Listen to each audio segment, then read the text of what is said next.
जय हिंद दोस्तों, मैं राजकुमार आप सभी का स्वागत करता हूं ज्ञानपीठ जीके पॉइंट के इस यूट्यूब चैनल पर।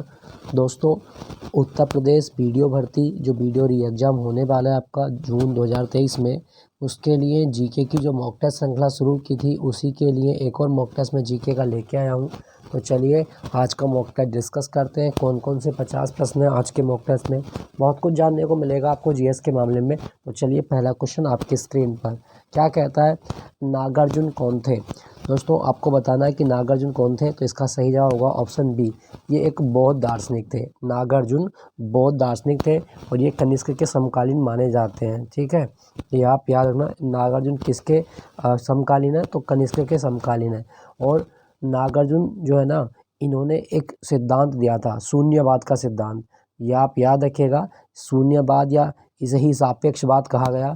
शून्यवाद की थ्योरी किसने दी थी, नागार्जुन ने दी थी। ठीक है, और ये माध्यमिक दर्शन के आचार्य माने जाते हैं। कौन सा दर्शन, माध्यमिक दर्शन। तो ये आप याद रखिएगा। बौद्ध दार्शनिक है नागार्जुन। क्लियर दोस्तों, ये आप याद रखिएगा। दोस्तों अगर आपसे क्वेश्चन आए ना कभी एग्जाम में कि बौद्ध शब्द का मतलब क्या है या बुद्ध शब्द का मतलब क्या है, तो याद रखिएगा बुद्ध शब्द का मतलब ना ज्ञान होता है। बुद्ध शब्द का मतलब ज्ञान होता है, ये आप याद रखिएगा। क्लियर दोस्तों, चलिए अगले प्रश्न की ओर। जैन धर्म में त्रिरत्न दिए जाते हैं, उन्हें निर्वाण का मार्ग कहा जाता है, वे क्या है। दोस्तों पहला क्वेश्चन तो आपको याद रखना है कि त्रिरत्न जो होते हैं जैन धर्म में होते हैं। और जैन धर्म में त्रिरत्न क्या है, सम्यक दर्शन, ठीक है, सम्यक ज्ञान और सम्यक आचरण। तो इसका सही जवाब क्या होगा आपका, सम्यक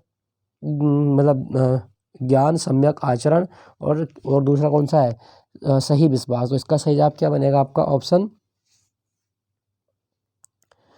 सही विश्वास, सही ज्ञान और सही व्यवहार आचरण सही जवाब है इसका, option C. Sorry, option C भी गलत है। आपका सही जवाब है आपका ऑप्शन डी, सही विश्वास, सही ज्ञान और सही आचरण, ये इसका सही जवाब है। ठीक है दोस्तों, जैन धर्म में जो है ना, जो परम ज्ञान है उसको कैवल्य कहा जाता है। ये आप याद रखिएगा। जैन धर्म में परम ज्ञान को क्या कहा गया है, कैवल्य। क्या आपको पता है दोस्तों, जैन धर्म जो है ये भारत का सबसे साक्षर धर्म है। 2011 की जनगणना के अनुसार भारत में सबसे पढ़े लिखे जो लोग हैं वो किस धर्म को मानने वाले हैं, तो वह जैन धर्म को मानने वाले हैं। याद रखिएगा दोस्तों। और 2014 में जैन धर्म को अल्पसंख्यक धर्म का दर्जा दिया गया था, ये भी आपको याद रखना है। क्लियर दोस्तों, तो इसका सही होगा ऑप्शन डी। नेक्स्ट आपका, किस वर्ष बाबर ने इब्राहिम लोदी को पानीपत की लड़ाई में पराजित किया था। दोस्तों बाबर और इब्राहिम के बीच जो लड़ाई हुई थी वो पानीपत का पहला युद्ध हुआ था। और इसमें बाबर ने इब्राहिम लोदी की सेना को हरा दिया था 1526 में। तो ये आप याद रखना, 21 अप्रैल 1526 को पानीपत का प्रथम युद्ध हुआ, जिसमें बाबर की मुगलिया सेना किसको हरा देती है, इब्राहिम लोदी की सेना को हरा देती है। और इसी युद्ध में भारत में पहली बार तोपों का प्रयोग किया गया था। ये आप याद रखिएगा कि भारत में तोप खाने का प्रयोग करने वाला पहला व्यक्ति कौन है, तो बाबर। बाबर ने तोप खाने का प्रयोग सबसे पहले इस युद्ध में किया था। पानीपत जो जगह है ना, ये हरियाणा में आती है और पानीपत को बुनकरों का शहर कहा जाता है। ठीक है दोस्तों, चलिए क्वेश्चन संख्या 104 की ओर चलते हैं। क्वेश्चन संख्या 104, विजयनगर राज्य किस नदी के किनारे स्थित था। दोस्तों विजयनगर साम्राज्य जो ना, ये तुंगभद्रा नदी के किनारे था। सही जवाब होगा आपका ऑप्शन सी, तुंगभद्रा नदी के किनारे। ठीक है दोस्तों अगर आपसे पूछा जाए कि विजयनगर साम्राज्य की स्थापना किसने की थी, तो 1336 ईस्वी में हरिहर और बुक्का नाम के दो भाइयों ने की थी। हरिहर और बुक्का नाम के दो भाइयों ने विजयनगर साम्राज्य की स्थापना की थी, ये आप याद रखना। और ये तुंगभद्रा नदी के किनारे था। ठीक है दोस्तों, विजयनगर की वर्तमान राजधानी क्या थी, हम्पी। हम्पी जो है ये विजयनगर की वर्तमान राजधानी मानी जाती है, ये भी आपको याद रखना है। ठीक है दोस्तों। अच्छा, अगर आपके एग्जाम में कभी क्वेश्चन आए कि विजयनगर पर जो विजयनगर साम्राज्य था इस पर शासन करने वाले जो वंश हैं, तो पहला वंश आप याद रखिएगा, संगम वंश। विजयनगर साम्राज्य पर सबसे पहले संगम वंश ने शासन किया। संगम वंश के बाद आया था सलूब वंश। सलूब वंश, सलूब वंश के बाद में आया था तलुब वंश। तलुब वंश, और तलुब वंश के बाद में जो साम्राज्य स्थापित होता है वो था आपका अरबिडू।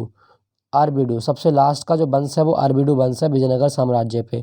तो ये भी आपको याद रखना है। ठीक है दोस्तों, दोस्तों विजयनगर साम्राज्य के बारे में एक चीज़ और याद रखिएगा, विजयनगर साम्राज्य जो है ना, इसके अवशेष हम्पी में देखने को मिलते हैं। और विजयनगर साम्राज्य में एक राजा हुआ कृष्णदेव राय, कृष्णदेव राय, ये आप याद रखना, कृष्णदेव राय। और इन्होंने एक ग्रंथ लिखा है आमुक्तमाल्यद, तेलुगु भाषा में एक ग्रंथ लिखा गया आमुक्तमाल्यद, ये बहुत बहुत इंपॉर्टेंट है, आप इसको याद रखिएगा। ठीक है दोस्तों, चलिए अगले प्रश्न की ओर चलते हैं। अच्छा, यहाँ पे ना एक नदी लिखी गई है कावेरी नदी, ये कर्नाटक से निकलती है ब्रह्मगिरी से, ये महाबलेश्वर से निकलती है कृष्णा नदी, और ये देवप्रयाग से निकलती है गंगा नदी। नेक्स्ट आपका, प्राचीन साम्राज्य में महिलाएं कुश्ती में भाग लेती थी। किस प्राचीन साम्राज्य में महिलाएं जो थी वो कुश्ती खेलती थी? दोस्तों इसका सही जवाब क्या होगा? चोल और बहमनी साम्राज्य के अंतर्गत स्त्रियों की दशा बहुत अच्छी नहीं थी, लेकिन विजयनगर साम्राज्य में स्त्रियों को समाज में सम्मान प्राप्त था। इस काल में स्त्रियों की शिक्षा प्राप्त करने का अधिकार था, उनको राज्य की सेवा में स्थान प्राप्त होता था, वे नृत्य, संगीत, कला, उसके उसके अनुसार हथियार चलाने में खेलती थी। तो इसके अनुसार क्या है कि जो विजयनगर साम्राज्य है ना, इसमें महिलाएं कुश्ती खेलती थी। सही जवाब होगा आपका ऑप्शन बी, ऑप्शन बी इसका सही जवाब है। ठीक है दोस्तों, चलिए अगले प्रश्न की ओर चलते हैं। सिविल सेवा किसके शासनकाल में प्रारंभ हुई? दोस्तों भारत में सिविल सेवाओं का जनक कौन है? लॉर्ड कॉर्नवालिस, ऑप्शन सी इसका सही जवाब है। लॉर्ड कॉर्नवालिस को भारत में सिविल सेवाओं का जनक कहा जाता है। ठीक है दोस्तों, ये आप याद रखिएगा। और मैं आपको एक चीज़ और बता दूं दोस्तों, लॉर्ड कॉर्नवालिस की कब्र जो है ना, वो यूपी में ही है आपकी, और ये गाजीपुर में है। लॉर्ड कॉर्नवालिस की कब्र उत्तर प्रदेश में कहाँ पर है? गाजीपुर में, याद रखिएगा। ठीक है दोस्तों यहाँ पे लिखा गया है आपका लॉर्ड डलहौजी। भारतीय रेलवे का जनक किसको कहा जाता है? भारत में जो पैसेंजर ट्रेन पहली चली थी 1853 में, वो डलहौजी के टाइम में चली थी। और डलहौजी अपनी राज्य हड़प नीति अर्थात डॉक्ट्रिन ऑफ लैप्स के लिए जाना जाता है। राज्य हड़प नीति किसने शुरू की थी? डलहौजी ने। इसी के टाइम में भारत में पहली बार पीडब्ल्यूडी डिपार्टमेंट की स्थापना की गई है डलहौजी के टाइम में, ये भी आप याद रखिएगा। यहाँ पे लिखा गया है लॉर्ड कर्जन। बंगाल विभाजन जो हुआ था वो 1905 में हुआ था, लॉर्ड कर्जन के द्वारा ही बंगाल विभाजन किया गया था। तो सिविल सेवाओं का जनक कौन है? Lord Cornwallis, option C. Next आपका, भारत में किस गवर्नर को स्थानीय स्वशासन का जनक कहा जाता है? दोस्तों भारत में स्थानीय स्वशासन का जनक कौन है? Lord Ripon. लॉर्ड रिपन के शासनकाल में ही 1882 में भारत में स्थानीय स्वशासन की शुरुआत होती है। तो ये आप याद रखिएगा, लॉर्ड रिपन। और लॉर्ड रिपन के टाइम में ही भारत में पहली बार जो जनगणना थी, नियमित जनगणना, इसकी शुरुआत हुई 1881 में। ठीक है दोस्तों, ये आप याद रखिएगा। क्लियर? अच्छा, यहाँ पे एक लिखा गया है आपका लॉर्ड विलियम बेंटिक। दोस्तों भारत में अंग्रेजी शिक्षा जो है वो किसके शासनकाल में शुरू हुई थी? तो लॉर्ड मैकाले की सिफारिश पर अंग्रेजी शिक्षा जो हुई थी वो लॉर्ड विलियम बेंटिक के शासनकाल में हुई थी। और विलियम बेंटिक कौन है? विलियम बेंटिक भारत का प्रथम गवर्नर जनरल है, ये भी आपको याद रखना है। भारत का प्रथम गवर्नर जनरल कौन था? जवाब होगा लॉर्ड विलियम बेंटिक। ठीक है दोस्तों, ये भी आपको याद रखना है। अच्छा दोस्तों, यहाँ पे लिखा गया आपका लॉर्ड वेलेजली। लॉर्ड वेलेजली ने सहायक संधि की शुरुआत की थी। लॉर्ड वेलेजली जो था ये सब्सिडरी अलायंस को शुरू करने वाला मतलब गवर्नर जनरल था। तो ये भी आप याद रखिएगा। ठीक है दोस्तों, तो आपसे पूछा गया था कि भारत में स्थानीय स्वशासन का जनक कौन है? Lord Ripon. नेक्स्ट क्वेश्चन की ओर चलते हैं। हिंदू विधवा पुनर्विवाह अधिनियम 1856, जिसे अधिनियम 1556 भी कहा जाता है, 26 जुलाई 1856 को लागू हुआ, जिसे किसके द्वारा पारित किया गया था? दोस्तों जो भारत में विधवा पुनर्विवाह अधिनियम आया था वो ईश्वर चंद्र विद्यासागर के अथक प्रयास से आया था। और ये 1856 की बात है। तो ये कब लागू हुआ था? तो ये लॉर्ड कैनिंग के शासनकाल के दौरान पारित हुआ था। ऑप्शन सी इसका सही जवाब है, लॉर्ड कैनिंग। ठीक है दोस्तों, ये आप याद रखिएगा। चलिए अगले क्वेश्चन की ओर चलते हैं फिर। भारतीय संविधान के किस अनुच्छेद के तहत उपराष्ट्रपति का चुनाव होता है? दोस्तों उपराष्ट्रपति का चुनाव जो होता है ना, वो कौन से आर्टिकल में होता है? आर्टिकल 66, अनुच्छेद 66 के तहत उपराष्ट्रपति का चुनाव होता है। ठीक है दोस्तों, ये आप याद रखिएगा। और भारत का जो उपराष्ट्रपति है ना, वो राज्यसभा का पदेन सभापति होता है, ये भी आपको याद रखिएगा। राज्यसभा का पदेन सभापति, राज्यसभा का पदेन सभापति। और उपराष्ट्रपति ये राष्ट्रपति के प्रसाद पर्यंत कार्य करता है, ये भी आपको याद रखना है। राष्ट्रपति के प्रसाद पर्यंत कार्य करेगा, सॉरी वो राज्यपाल होता है, ये मैंने गलत बता दिया। उपराष्ट्रपति राज्यसभा की जो बैठक होती है उनकी अध्यक्षता करता है, ये भी आप याद रखिएगा। और उपराष्ट्रपति बनने की न्यूनतम आयु कितनी है? 35 साल। और अभी भारत के उपराष्ट्रपति कौन है? जगदीप धनखड़। जगदीप धनखड़ भारत के उपराष्ट्रपति हैं। ठीक है दोस्तों, ये भी आप याद रखिएगा। दोस्तों यहाँ पे लिखा गया भारतीय संविधान। अगर आपके एग्जाम में आए कि भारतीय संविधान जो है ये दुनिया का सबसे बड़ा लिखित संविधान है, पहला बिंदु तो आप इसको याद रखिएगा। दूसरा, भारतीय संविधान का जनक किसको कहा गया है? भारतीय संविधान का जनक या भारतीय संविधान का शिल्पकार ये डॉक्टर BR अम्बेडकर को कहा जाता है। ठीक है दोस्तों, और भारत में संविधान दिवस कब होता है? 26 नवंबर को ये संविधान दिवस होता है। नेक्स्ट पॉइंट जो चलते हैं, मृत्युदंड के मामले में क्षमा देने का अधिकार किसे प्राप्त है? दोस्तों मृत्युदंड के मामले में क्षमा देने का अधिकार जो है ना वो आर्टिकल 72 में लिखा गया है, और ये सब शक्ति राष्ट्रपति को मिली हुई है।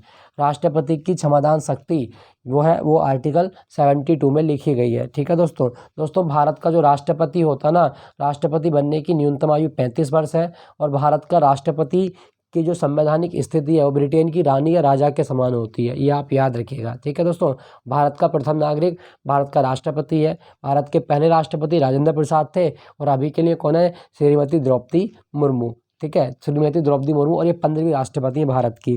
दोस्तों यहाँ पे लिखा गया है मुख्य न्यायाधीश। क्या आपको पता है हमारे मुख्य न्यायाधीश कौन है? DY चंद्रचूड़। DY चंद्रचूड़ ये भारत के मुख्य न्यायाधीश हैं और 50वें नंबर के हैं। ठीक है दोस्तों, ये आप याद रखें। प्रधानमंत्री कौन है? श्री नरेंद्र मोदी, और प्रधानमंत्री बनने की न्यूनतम आयु 25 वर्ष होती है। नेक्स्ट आपका, लोकसभा में सदस्यों द्वारा निजी विधेयक पेश करने की सूचना की अवधि क्या है? दोस्तों यदि लोकसभा में आप प्राइवेट बिल लेके आते हैं तो इसमें क्या होगा? तो लोकसभा में सदस्यों को प्राइवेट बिल पेश करने की न्यूनतम अवधि जो होती है वो 1 माह की होती है। सही जवाब है आपका ऑप्शन ए, 1 माह की अवधि होती है। ठीक है दोस्तों क्या आपको पता है कि लोकसभा का मेंबर बनने की न्यूनतम आयु कितनी है? लोकसभा का मेंबर बनने की न्यूनतम आयु 25 वर्ष होती है। और भारत में पहली लोकसभा कब से कब तक थी? तो भारत में पहली लोकसभा गठित हुई 13 अप्रैल 1952 को। भारत में पहली लोकसभा 13 अप्रैल 1952 को गठित हुई। लोकसभा के पहले स्पीकर कौन थे? GB मावलंकर। GB मावलंकर, ये आप याद रखिएगा। इन्हें लोकसभा का जनक भी कहा गया है। ठीक है, GB मावलंकर को लोकसभा का जनक भी कहा जाता है। एक चीज़ मैं आपको और बता दूं दोस्तों, जो लोकसभा होती है ना ये हमारी संसद का निम्न सदन है, और इसे आम लोगों का सदन भी कहा जाता है, भावनात्मक सदन भी कहा जाता है। तो ये बिंदु आपको याद रखना है। ठीक है दोस्तों, चलिए अगले प्रश्न की ओर चलते हैं। लोकसभा में मतदान करते समय टाई की स्थिति होने में वोट डालने का अधिकार किसे प्राप्त है? दोस्तों यदि लोकसभा में मतदान के समय टाई आए, मतदान दोनों के बराबर वोट हो जाए, तो इस स्थिति में कास्टिंग वोट डाला जाएगा, निर्णायक मत जिसको कहा जाता है। और निर्णायक मत डालने का जो अधिकार है ना वो स्पीकर को होता है। ऑप्शन बी इसका सही जवाब है। ठीक है दोस्तों, जब निर्णायक मत की बात आए तो लोकसभा में मत डालने का अधिकार वो लोकसभा के अध्यक्ष को होता है, ये आप याद रखिएगा। ठीक है दोस्तों, पूछ लेता है आपके एग्जाम में, तो ये आपको याद रखना है। क्लियर? चलिए अगले प्रश्न की ओर चलते हैं। निम्नलिखित में से कौन सा महान हिमालय या हिमाद्री पर्वत शिखर नहीं है? महान हिमालय या हिमालय में पर्वत शिखर नहीं है। अच्छा, हिमाद्री, देखो पहला क्वेश्चन तो आप याद रखिएगा दोस्तों, महान हिमालय का दूसरा नाम क्या है? हिमाद्री। अब हिमालय में कौन सी चीज़ नहीं आती है? कंचनजंगा, नागटिब्बा, माउंट मकालू और नंदा देवी। तो इसका सही जवाब क्या होगा? देखो, कंचनजंगा, माउंट मकालू और नंदा देवी। नंदा देवी ये हिमाद्री के भाग हैं, जबकि अन्य प्रमुख पर्वतों में माउंट एवरेस्ट है, धौलागिरी है, नंगा पर्वत है। लेकिन नाग टिब्बा की पहाड़ी जो आती है ना ये आपकी लघु हिमालय में आती है। तो नाग टिब्बा की पहाड़ी कौन से हिमालय में आती है? लघु हिमालय में आती हैं। ये आप याद रखिएगा, लघु हिमालय में आती है नाग टिब्बा की पहाड़ी। ठीक है दोस्तों बात करते हैं हिमालय की। अगर आपसे पूछे हिमालय की कुल लंबाई कितनी है? हिमालय की कुल लंबाई है 2400 किलोमीटर। ठीक है दोस्तों, हिमालय की उत्पत्ति किस सागर से हुई है? टैथिस सागर से। हिमालय जो है दुनिया का सबसे नवीन बलित संरचना वाला पर्वत है। ठीक है, ये आप याद रखना। न्यू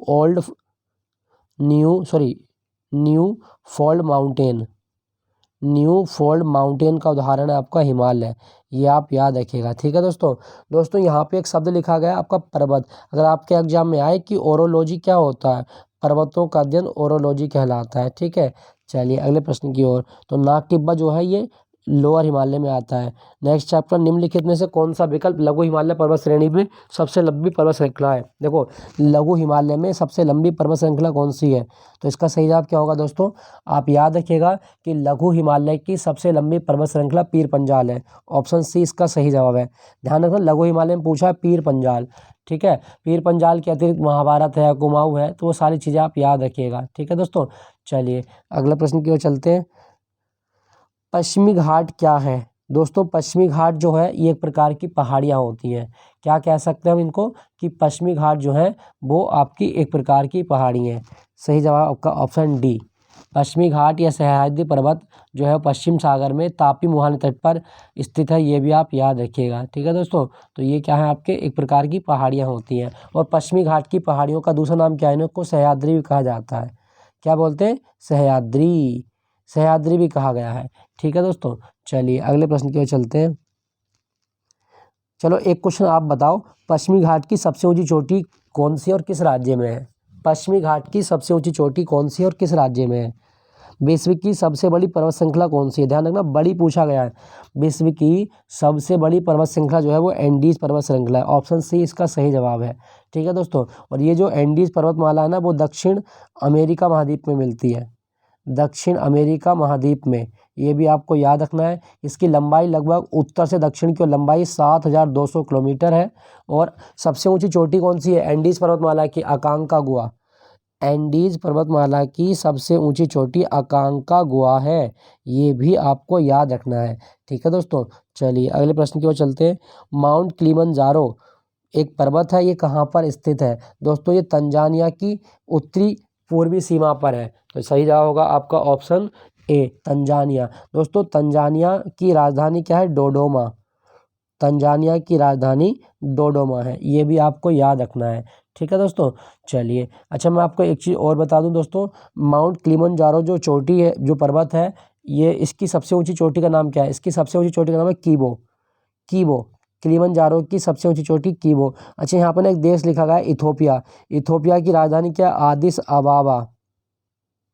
आदिस अबाबा इथोपिया की राजधानी है। और इथोपिया की मुद्रा को बिर कहा जाता है, बिर, ये आप याद रखिएगा। ठीक है दोस्तों, यहाँ पे लिखा गया घाना। घाना की राजधानी है अकरा। घाना की राजधानी अकरा। और घाना का एक नाम और भी है, गोल्ड कोस्ट। कौन से देश को गोल्ड कोस्ट कहा जाता है, घाना को गोल्ड कोस्ट कहा जाता है, याद रखिएगा। नेक्स्ट आपका, तनामी रेगिस्तान किस देश में स्थित है दोस्तों। Gibson, Simpson, Tanami, great Sandy, ये सब आपके पश्चिम ऑस्ट्रेलिया में आते हैं। सही जवाब क्या होगा आपका, तनामी रेगिस्तान ऑस्ट्रेलिया में आते हैं। ठीक है दोस्तों। दोस्तों ऑस्ट्रेलिया के ना दो मरुस्थल और याद रखिएगा, एक गिब्सन बहुत आता है और एक सिम्पसन बहुत आता है। गिब्सन और सिम्पसन जो रेगिस्तान है वो कहाँ पर आपके, ऑस्ट्रेलिया में है। ठीक है दोस्तों। दोस्तों ऑस्ट्रेलिया के बारे में आपको एक बिंदु और बता दूं, कभी क्वेश्चन आपसे पूछे, the land of golden fleece किसे कहा जाता है। The land of golden fleece किसको कहा गया है, तो गोल्डन फ्लीस की धरती, ये किसको कहा गया, ऑस्ट्रेलिया को कहा जाता है। ठीक है दोस्तों, याद रखिएगा। दोस्तों ऑस्ट्रेलिया के बारे में ना आप एक चीज़ और याद रखें, यहाँ पे कंगारू बहुत पाया जाता है, तो कंगारुओं की धरती कहा जाता है ऑस्ट्रेलिया को। चीन में कौन सा मरुस्थल है, तकला मकान। चीन में कौन सा मरुस्थल पाया जाता है, तकला मकान। भारत में कौन सा पाया जाता है, थार का मरुस्थल। थार का मरुस्थल भारत में पाया जाता है। ठीक है दोस्तों, बात हो रही रेगिस्तान की, तो आप एक चीज़ याद रखना, जीरोफाइट। क्या होते हैं जीरोफाइट, मरुस्थल में उगने वाले पौधों को जीरोफाइट कहा जाता है। क्लियर, चलिए अगले प्रश्न की ओर चलते हैं। निम्नलिखित में से भारत में थोक मूल्य सूचकांक के मुख्य घटक क्या हैं दोस्तों। भारत में थोक मूल्य सूचकांक के मुख्य घटक प्राथमिक वस्तुएं, ईंधन, बिजली तथा विनिर्मित उत्पाद होते हैं। इसका सही जवाब क्या होगा, प्राथमिक वस्तुएं, ईंधन, बिजली, विनिर्मित उत्पाद, यानी कि 1, 2 और 4। ऑप्शन ए इसका सही जवाब है, 1, 2 और 4, ये आप याद रखिएगा। ठीक है दोस्तों। दोस्तों थोक मूल्य सूचकांक पर हम महंगाई दर का प्रयोग करते हैं, याद रखिएगा। नेक्स्ट आपका, भारत में निम्नलिखित में से कौन सा अप्रत्यक्ष कर की श्रेणी में आता है? दोस्तों अप्रत्यक्ष कर की श्रेणी में कौन सा आता है ये हमें देखना होगा। तो आयकर प्रत्यक्ष कर है, संपत्ति कर प्रत्यक्ष कर है और निगम कर प्रत्यक्ष कर है। देखो आयकर प्रत्यक्ष होता है, निगम कर प्रत्यक्ष होता है और संपत्ति कर प्रत्यक्ष होता है, लेकिन सेवा कर जो है ना ये आपका अप्रत्यक्ष होता है। सेवा कर हो गया आपका, या आपका आयात कर हो गया आपका, ये सब आपके अप्रत्यक्ष होते हैं, ये आप याद रखिएगा। जीएसटी किस प्रकार का कर है? अप्रत्यक्ष कर है। ठीक है दोस्तों, जीएसटी भारत में कब लागू हुआ था? 1 जुलाई 2017 को। जीएसटी एक प्रकार का अप्रत्यक्ष कर है। नेक्स्ट है आपका, भारत में आय कर को क्या कहा जाता है? दोस्तों भारत में आय कर को क्या बोलते हैं? देखो भारत में जो आयकर है ना, एक तो ये डायरेक्ट टैक्स होता है, मतलब आप पे सीधा लगेगा, और दूसरा ये प्रोग्रेसिव होता है। प्रोग्रेसिव मतलब जैसे जैसे आपकी इनकम बढ़ेगी इसकी दर भी बढ़ती जाती है।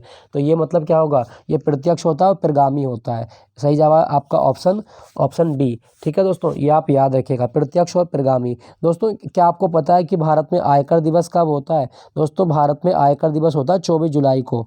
भारत में आयकर दिवस 24 जुलाई को मनाया जाता है। ठीक है, चलिए अगले प्रश्न की ओर। अलीगढ़ क्यों प्रसिद्ध है? दोस्तों अलीगढ़ जो है ना तालों के लिए प्रसिद्ध है। ऑप्शन डी इसका सही जवाब है। अलीगढ़ तालों के लिए प्रसिद्ध है। क्लियर दोस्तों। और अलीगढ़ में ना अलीगढ़ मुस्लिम यूनिवर्सिटी भी है, ये आप याद रखना। और ये बना तो वैसे 1875 में था, इसका नाम था Aligarh Mohammedan Anglo oriental college, लेकिन इसको यूनिवर्सिटी का स्टेटस कब मिला था? 1921 में। नेक्स्ट आपका, उत्तर प्रदेश राज्य में कौन सा शहर पीतल के बर्तन और हस्तशिल्प के लिए प्रसिद्ध है? दोस्तों उत्तर प्रदेश में पीतल के बर्तन जो होते हैं ना, ये आपके मुरादाबाद में होते हैं। मुरादाबाद, और मुरादाबाद कौन सी नदी के किनारे है? तो अपना प्यारा मुरादाबाद जो है वो आपका रामगंगा नदी के किनारे है। ठीक है दोस्तों, ये आप याद रखिएगा। और मैं आपको एक चीज़ और बता दूं दोस्तों, मुरादाबाद में आपको क्या मिलेगा? मुरादाबाद में आपको एक क्वेश्चन पूछ सकता है कि उत्तर प्रदेश में डॉक्टर BR अम्बेडकर पुलिस अकादमी कहाँ पर है? तो ये आप याद रखिएगा, डॉक्टर BR अम्बेडकर पुलिस अकादमी ये उत्तर प्रदेश में मुरादाबाद में ही है। ठीक है दोस्तों, ये आप याद रखना। क्लियर। चलिए एक क्वेश्चन और बता देता हूँ आपको। यहाँ पे लिखा गया है सहारनपुर, लकड़ी पर नक्काशी कहाँ होती है? दोस्तों लकड़ी पर नक्काशी जो होती है ना वो आपकी सहारनपुर की प्रसिद्ध है, और इसको GI टैग भी मिल चुका है।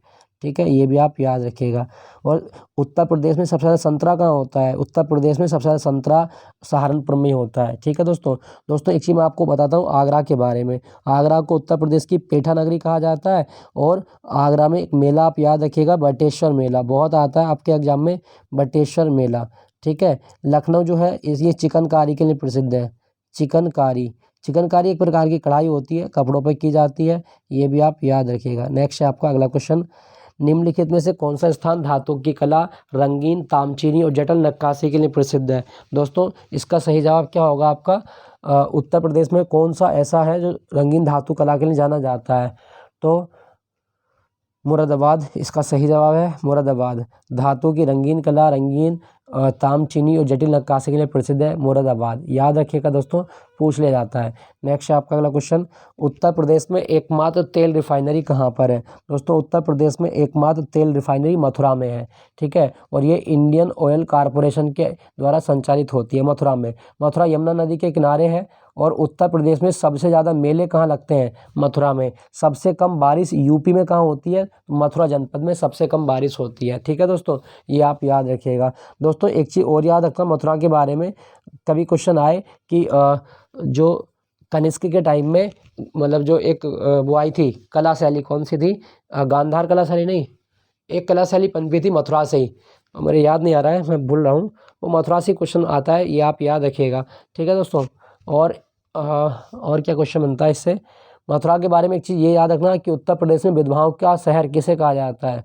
उत्तर प्रदेश में विधवाओं का शहर ही मथुरा को ही कहा जाता है। विधवाओं का शहर, श्री कृष्ण का जन्म हुआ था मथुरा में, ये भी आप याद रखना। यहाँ पे लिखा गया आपका कानपुर। कानपुर में आपको दो चीज़ें याद रखनी है, एक तो राष्ट्रीय दलहन अनुसंधान केंद्र कानपुर में है, और एक राष्ट्रीय चीनी अनुसंधान केंद्र ये कानपुर में ही है। ठीक है दोस्तों, ये आप याद रखें। प्रयागराज इसे संगम नगरी भी कहा जाता है। और यहाँ पे आपको क्या चीज़ याद रखनी है? प्रयागराज जो है ना, ये इसको एबोड ऑफ गॉड, भगवान का घर भी कहा गया है, ये आप याद रखें। तो उत्तर प्रदेश की एकमात्र तेल रिफाइनरी कहाँ पर है? मथुरा में। Option B. उत्तर प्रदेश का निम्नलिखित में कौन सा जिला काली मिट्टी के बर्तनों के लिए जाना जाता है। दोस्तों उत्तर प्रदेश में कौन सा जनपद है, तो आजमगढ़। आजमगढ़ जो है ना ये काली मिट्टी के बर्तनों के लिए जाना जाता है, ये आप याद रखना। ब्लैक पॉटरी बहुत फेमस है यहाँ की, क्लियर। अच्छा, यहाँ पे एक शहर लिखा गया आपका वाराणसी। दोस्तों वाराणसी को घाटों का नगर भी कहा जाता है और भगवान विश्वनाथ की नगरी वाराणसी है, ठीक है। अगर आपसे पूछा जाए कि उत्तर प्रदेश में भारतीय सब्जी अनुसंधान केंद्र कहाँ पर है, तो दोस्तों भारतीय सब्जी अनुसंधान केंद्र ये वाराणसी में तो है, वाराणसी में, क्लियर। चलिए, उत्तर प्रदेश का कौन सा शहर अपने ब्रास वेल के लिए प्रसिद्ध है। पीतल की जो घंटी होती है उसके लिए जाना जाता है, तो इसका सही जवाब क्या होगा, एटा। एटा अपने ब्रास बेल के लिए जाना जाता है, तो इसका सही जवाब होगा एटा। एटा तो यहाँ ऑप्शन में ही नहीं है, एटा। अच्छा, एटा में सॉरी जलेसर है, तो ये जलेसर तहसील आप याद रखिएगा, ये आप याद रखना, घुंघरों के लिए प्रसिद्ध है ये, क्लियर दोस्तों। चलिए अगले प्रश्न की ओर चलते हैं। जैसे शाहजहाँपुर लिखा गया है, एक क्वेश्चन आएगा आपके एग्जाम में, उत्तर प्रदेश में ढाई घाट मेला कहाँ लगता है। शाहजहाँपुर में लगता है ढाई घाट मेला। नेक्स्ट आपका 14वीं शताब्दी में प्रसिद्ध अटाला मस्जिद का निर्माण किसने करवाया था।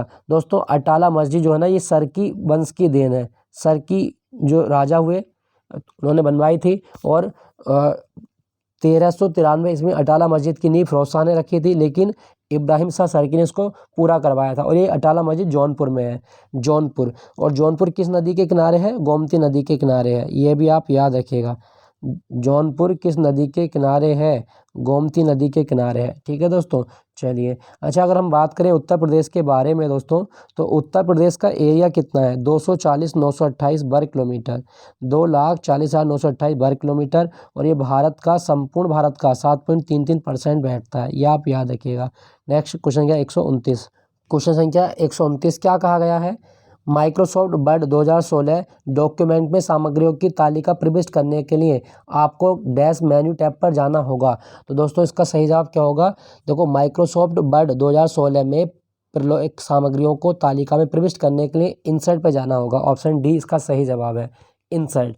नेक्स्ट आपका टीसीपी का पूर्ण रूप क्या है। दोस्तों टीसीपी का पूर्ण रूप होता है transmission control protocol, transmission control protocol. Option C इसका सही जवाब है, ठीक है, transmission control protocol. Star topology में कंप्यूटर को संयोजित करने के लिए निम्नलिखित में से किस उपकरण का प्रयोग किया जाता है। तो दोस्तों स्टार टोपोलॉजी में हम प्रयोग करते हैं हब का, सही जवाब है हब का, ऑप्शन ए, ठीक है, केंद्रीय हब का प्रयोग किया जाता है।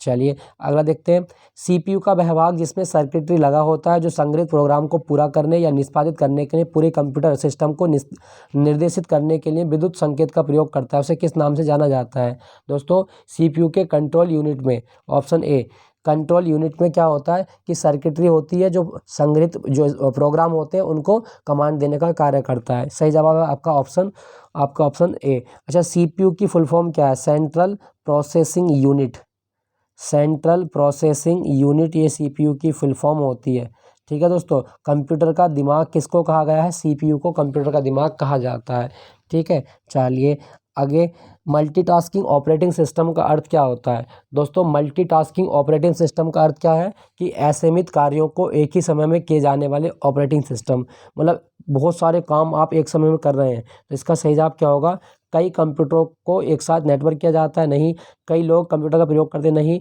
बहुत से प्रोग्रामों का एक साथ संचालन किया जाता है, तो इसका सही जवाब क्या होगा दोस्तों, मल्टीटास्किंग ऑपरेटिंग सिस्टम के द्वारा बहुत से प्रोग्रामों का एक साथ संचालन किया जाता है, ठीक है। सही जवाब है आपका ऑप्शन सी, ये आप याद रखिएगा। चलिए नेक्स्ट क्वेश्चन, नदी का बहता हुआ जल किस प्रकार की ऊर्जा का संवहन करता है। दोस्तों नदी का बहता हुआ जल में कौन सी ऊर्जा होगी, तो इसका क्या होगा, उसमें होगी गतिज ऊर्जा। ऑप्शन डी, जब कोई वस्तु गति कर रही है तो उसमें निहित गतिज ऊर्जा होती है, ये आप याद रखिएगा, आपसे पूछा जाता है, ठीक है दोस्तों। चलिए अगले प्रश्न की ओर चलते हैं, प्रकाश के पथ में डैश वस्तु के आने पर उसकी छाया का निर्माण होता है।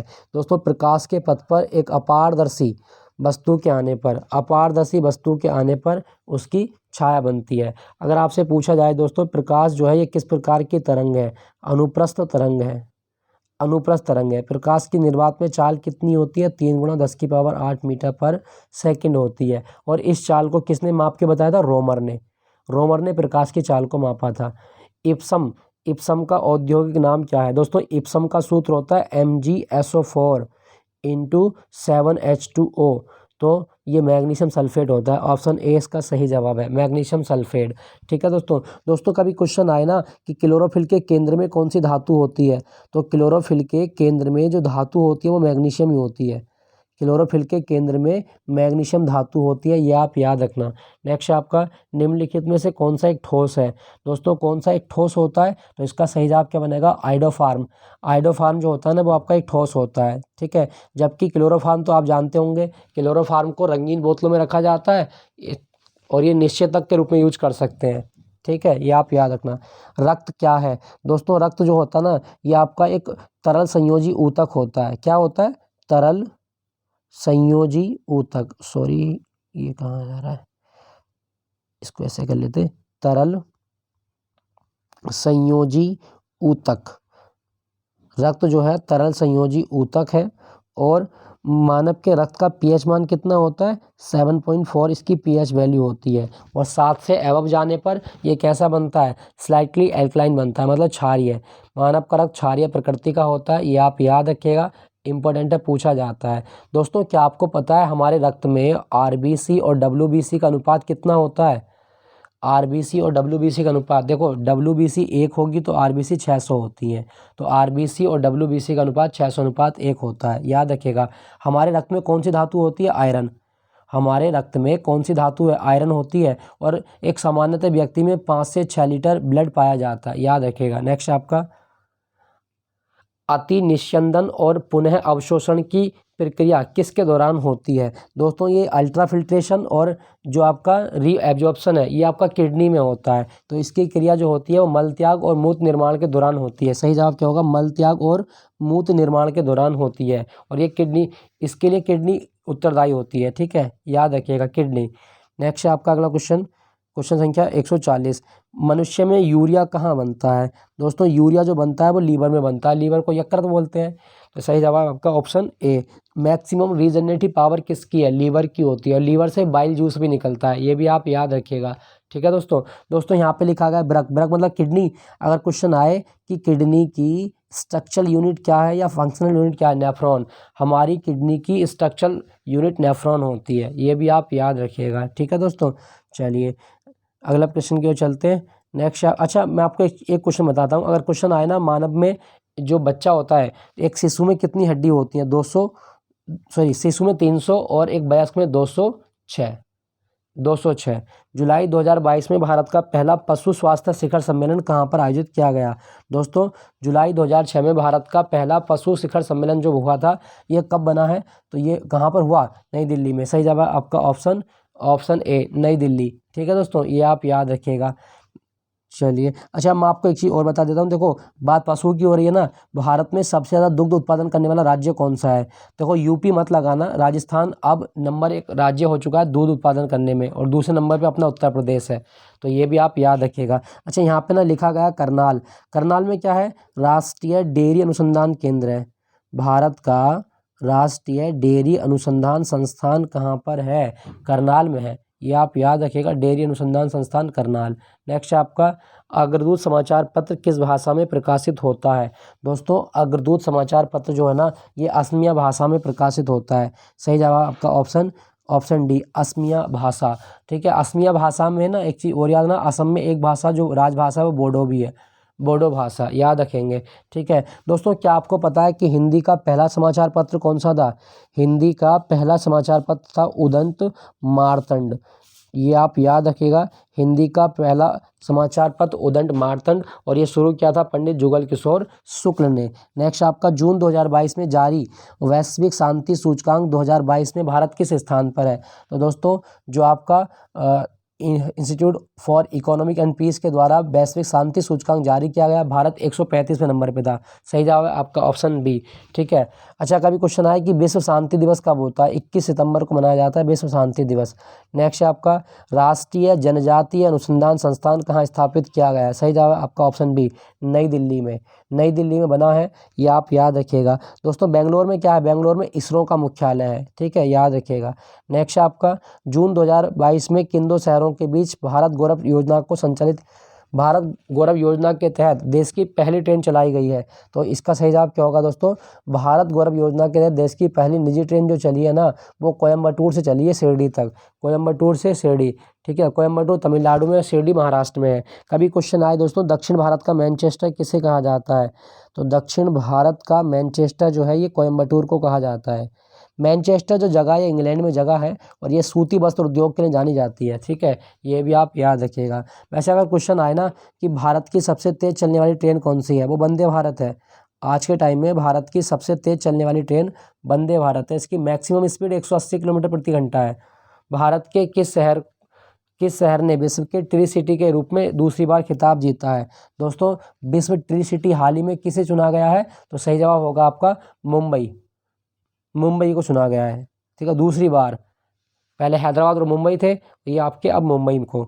नेक्स्ट है आपका, अच्छा, मुंबई कौन से द्वीप पर स्थित है? अगर क्वेश्चन आए कि मुंबई कौन से द्वीप पर स्थित है, अरब सागर का एक टापू है सालसेट।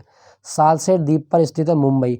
और मुंबई जो है इसे भारत में सपनों का शहर कहा जाता है।